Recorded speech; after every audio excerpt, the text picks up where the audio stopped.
Well, welcome back to the channel. We are this week going to do a few projects. We're up here on the boat and we're going to do some work down in the hold of the cockpit at the back where Becky finished up painting. And so I'll throw a little video in here over us talking, where she finished up the painting. She did really good on that. So it was painted and so was she. Oh yes. Yeah. I might paint well, but I'm a messy painter. Yes, she is. But nothing that paint thinner and a lot of paper towels can't fix. It's either that or him doing himself, so there you go. Well, and so while she does that, it frees me up to do some other things on the boat. So I've been doing some electrical work and tracing out some stuff. I think I did the bilge work while you were painting in the shower, what do we call it, the sump bilge, for lack of a better term. So after she got that painted, then what I've been working on is getting some LED lights put in there, because it had the old style small fuse portal lights that weren't very bright, and so we've gone with some LED strip lights. So today's video is going to recap a little bit of that install. Becky's also been doing and finishing up some curtain work, so we'll talk a little bit about that. So hope you all enjoy the video, and we'll come back and we'll kind of recap at the end. Don't forget, like, share, and subscribe. we're striving for 1,000. We're getting closer every day, but we're not there yet. And a lot of these channels have tens of thousands, but we're just not there yet. We hope to have at least 1,000 before we start the loop in November. Although you probably noticed we haven't done a couple of videos in a few weeks. We had the 4th of July holiday and some other things going on. We had some problems at our farm with a power outage. I had to recover from that. And then our daughters had some health issues that we were uncertain of. We've at least got a diagnosis now, and we know how we're going to approach, her symptoms and her issues. So we won't get into too much detail on that, but it distracted us for a while, to say the least. So again, like, share, subscribe, and let's take a look at what we got going on the boat this week. So we've got the cockpit hold painted. Now I'm using these LED lights. These actually come in a 5-meter, 16-foot length on a roll, and then you can actually cut them to length and then wire them. So we mount these aluminum strips, because these have 3M self-adhesive, and so we'll mount this. Then we'll clean it real good with some isopropyl alcohol, let it dry, and then we can stick the lights to this bar. And so instead of doing one long bar, what I've decided to do out here is the light fixtures. There was one on this ceiling on this side and one on the ceiling on this side, and so the stringers of this floor run this way, and so I've just cut those to 2-foot lengths, and I'm going to put one on each side. I was going to do like one long one across the back, but I think 2 shorter ones on either side will actually give better light coverage, plus the wiring's already there. So as you can see, we've taken the old lights. They were the old portal style lights that use the little fuse looking light bulb, and yeah, there's a part of us that wants to leave it in there for kind of the nostalgia look. Certainly in here, we can't, well, we could do away with them, but at some point we may look for some alternative. But mainly in here, we use the AC lights, which are back up in the hidden areas of the windows. And so these are DC lights, so we don't use them that often, occasionally. But we may look at maybe upgrading the bulbs or something, or may go to LEDs and, you know, have them to where they're dimmable, and or they could go red, you know, blue, white, you know, for night travel or something like that. Anyway, right now, one thing at a time. So we're going to get this installed and fire them up and see how they do. Okay, so what I've decided is I want to go about 4 inches in from each side for my screws to hold this up to the, I guess what would be the rafters of the floor or the ceiling. So there's 4 inches from right end, 4 inches from right end, and then what I'll do is I will drill my hole a little bit bigger than these brass screws that I'm going to use to mount this up to the ceiling. And then I'll drill some pilot holes in the fiberglass. Now when you drill in fiberglass, it's got to be almost the size of this. If you drill them too small, it will just not screw into the fiberglass. So a little tip is when you're drilling pilot holes in fiberglass, they almost have to be the same size as the threads in order to you know, not strip out the screw head, because it's so tight that you could literally you know, booger up the head of the screw, and then, you know, can't get it in, can't get it out. So don't ask me how I know. Okay, so we've got this bit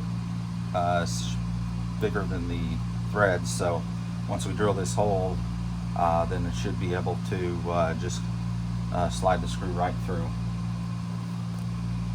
Always make sure you have a block of wood. Now I'm not going to drill into this wood, but I'm going to use it to keep it up off the countertop. This being aluminum, it's not going to drill difficultly. And on second thought, I am going to put it over the block of the wood.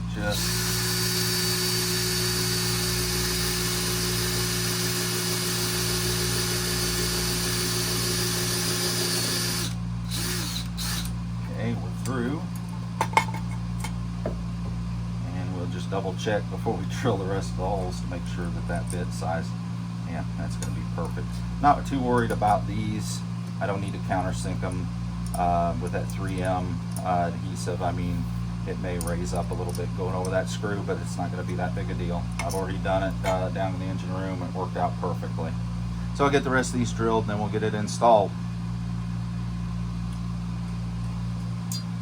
Okay, we've got the 4 holes drilled, and of course the screw slides through as I showed earlier. A little tip, since this is a little piece of scrap wood, what you can always do is, now that I've sized what I think is the right bit for the threads and the fiberglass, we'll drill a hole using that bit.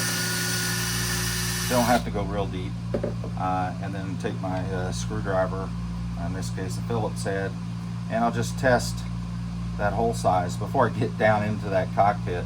Yeah, and that's really easy. This doesn't have to hold up a lot of weight, you know, but it's definitely got holding strength.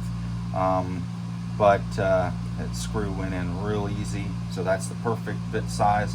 Now when I get down there and get ready to mount these and drill into the fiberglass, I'm going to have the right size bit, and I don't have to fumble around and, you know, come in and out of the hole to try to get the right bit. So, you know, always test it first, and then take it down there and do the job.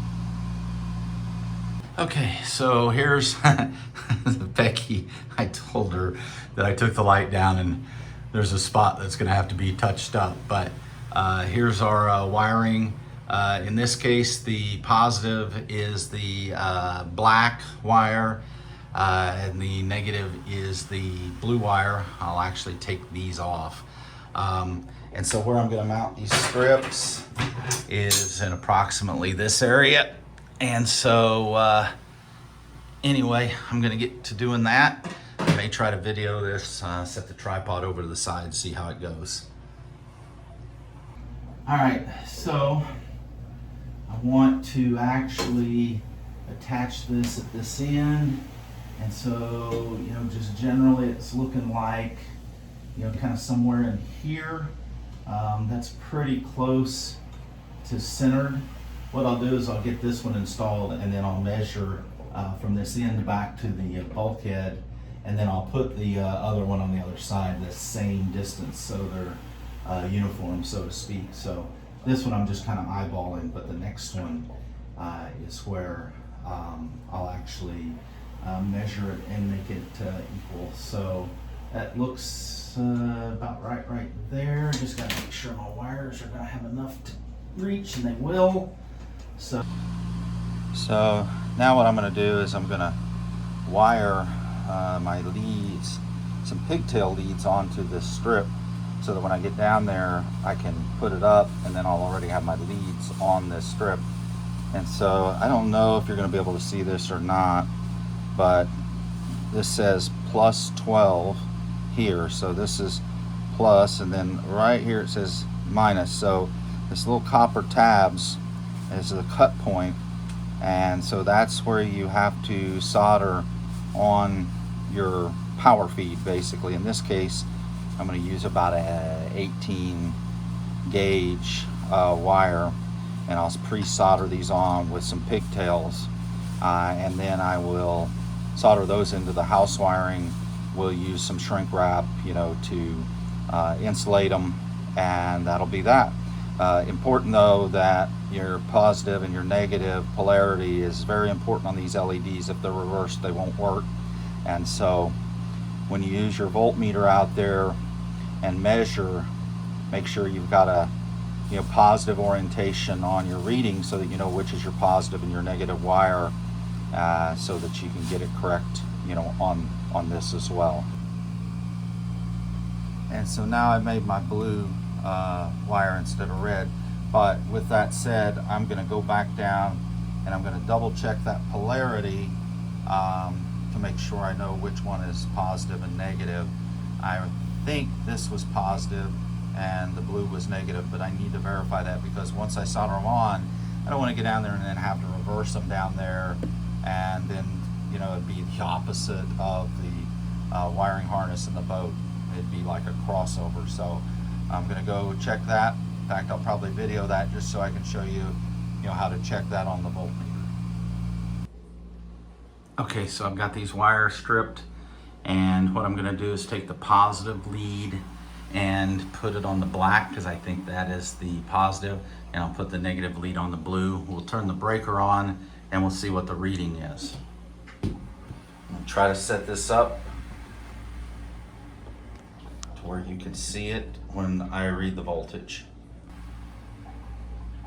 Okay, so Becky's turned the breaker on, so now I'm going to put the red lead on the black wire and the black lead on the blue wire, and okay, so I see in a negative 12.9.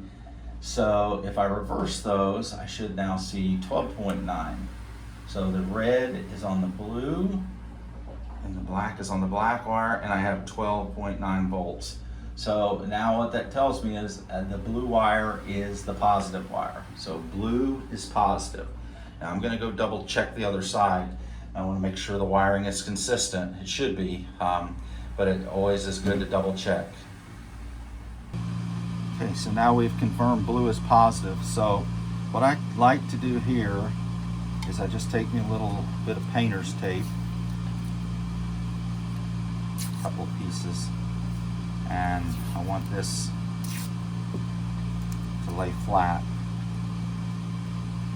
so that when I go to solder it, it's not all squirrely. So you just lightly tape it down in a couple places. That'll hold it. And then I'll get my leads ready. And again, this is the plus 12. So I'm going to go ahead and get my soldering iron turned on here. I'm going to let it warm up. And then we're going to tin the iron, get it ready to take some solder. And then I'll actually put solder on this wire ahead of time.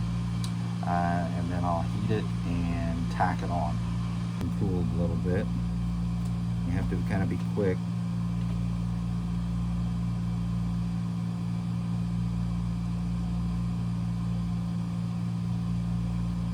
So I just drop a little ball of solder on this lead. The iron's a little too hot. Let's turn it down a little. And a little bottle of solder on that lead. Let that cool while we're doing that. While that's cooling, come in here. As I showed you earlier, we tin, or maybe I told you, not showed you. We'll just tin these wires. We get solder on them. Then all I got to do is basically drop it on there, and it's going to stick. So we did that black one.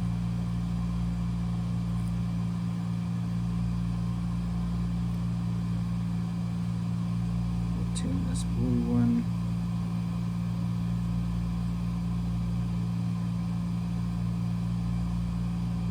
Okay, now there's solder on each one of those. We're just going to cool the iron a little bit. We're going to add a little solder to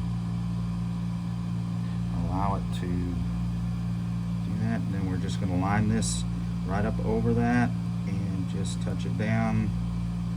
And that's it. And then let it cool. And then same thing on this one. We get the lead. This is such delicate work here. Not the work for old people with the shakes. There. And you got to be really careful. You don't want to lift or disconnect the board electronics. Call it the board, but it's the strip electronics. So now that's had a chance to kind of sit there and cool. And pull our tape off. We should be connected. And we are. There we go. We are connected. So it is a bit delicate, but once it's attached to the strip and it's wired into the harness, real stable, and even with engine vibrations, etc., I've had no issues with the ones in the engine room. Let's go get them installed. So Becky's going to flip on the engine room lights, which will also light these, hopefully.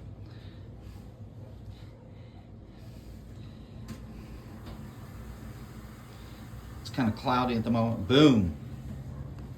Wow. Look at there. I already loaded some of the stuff down in here. That's a bridle. That's a lot of extra. That's extra power connections. A couple of extra anchors, mainly for the stern. Lights are in and lit up really nice. This is the middle of the day, so evening, low light conditions, we'll be able to see down here really nicely. Becky did an excellent job with the painting. So now we're loading this back up, parsing through some of the junk that was down in there, and we'll get it more organized. And the tiller, the hand tiller, which actually goes down through this hole and connects right there, it was way back in here up against the sidewall. In an emergency situation, good Lord, I sound like the president. In an emergency situation, you want to have that accessible. So I've got it right here at the front. In fact, I'll get these ropes off of it, because we had that happen. We actually, on the way up here, the bolt or the nut, it's laying there, it came off, it wasn't cotter pin, and that actually that ram fell off, or that piston fell off, and we lost steering, lost rudder control. And so we put some Gorilla Tape on it, and that's held 600 miles, but certainly we're going to put the nut probably go with the castle nut and then drill and cotter pin the the nut so it can't come off. But anyway, so this hand tiller for the rudder control, we want it accessible in case we ever had to hop in here and if we had a hydraulic failure or anything like that, then we can manually steer the boat from back here. So it's a nice secondary manual control system to have. So Becky's been doing some window treatment work. See if I can zoom out a little here. So she made these curtains before with just straight fabric, and the sun, even it was indirect sun, because in this cockpit, we've got a nice overhang here, but in the winter the sun's lower. We got some sun fade on the blue fabric, so she's actually redoing them and putting a backer on it with the white backing and then the blue on the inside. That way it won't fade. Watch, it'll probably turn yellow, but at least it won't fade. So let's see how she's doing. And there she is. I was telling the viewers that you had some sun fade issues with the blue curtains with no backing on them. So you want to briefly explain kind of how you're doing and what you're doing here? Well, I just decided I would start over from scratch, and I don't have a sewing machine, so I'm having to use hand tape. Maybe a little louder. And I actually lined the back of it with a white fabric, and I'm putting the white fabric on the outside so when the sun hits it, it does not fade the navy blue, and it looks 100% better. And I'm not even finished yet, but I'm real excited about it and surprising myself at my technique here. So more to come later when I do the rest of it, so you can see it from the outside. So you'll see how good it looks. Yep, so there it is from the inside. A little bit of a glare. I don't know what's going on with my camera lens. You can walk outside and show them the outside of it. Yeah, I did. So, okay.